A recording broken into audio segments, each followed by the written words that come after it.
Hello friends, hey guys, mumeze mute brothers and sisters, nizere ko mumeze neza mwese mukomeje gukurikira KTV Skills. Uyu ni wa mwanya wacu wa Know Now kuri KTV Skills ya channel yanyu. Uyu munsi rero mbazaniye iki top 5, urutonde rw'abahanzi batanu baririmba secular bafite abasubscribers benshi kurusha abandi.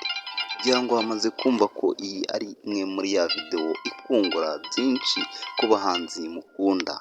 Don't miss this video.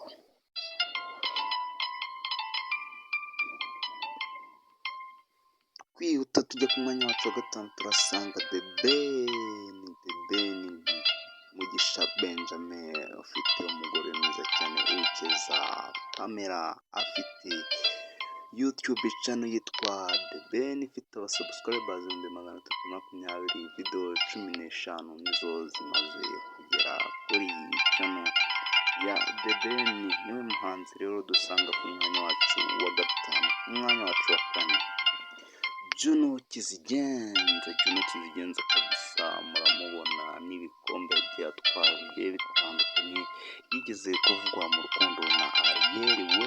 Yizi Juno Kizigenza rero n'umuhanzi wacu dusanga ku mwanya wa kane mu bafite abasubscribers benshi, kuko channel ye imaze kugera abasubscribers barenga 341 na video 93 zimaze kuyigeraho. Tugiye ku mwanya wacu gatatu.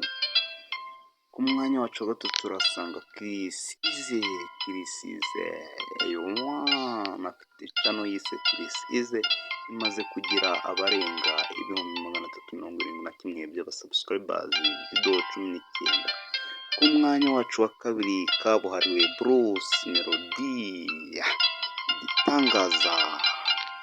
Ndakeka nawe bitunguye kuba yisanze ku mwanya wacu wa kabiri, kuko afite abasubscribers 611. Aheruka gushyira hanze indirimbo bise Sweet, imaze ibyumweru 3, afiteho video 139.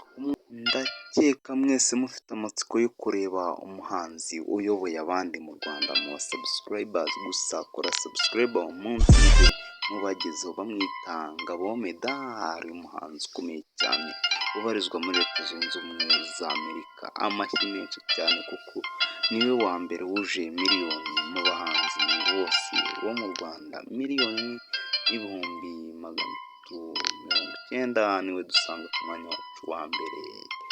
Kora subscribe, like and share. Wakoze wafashe umwanya wawe ukareba iyi video. Tukaba tugeranye ku musozo wayo. Mwari muri kumwe na Ismail King Bruce TV. Kora subscribe, naho muri video bitaha umbwira muri comment icyo nabakoraho. Imana ibarinde.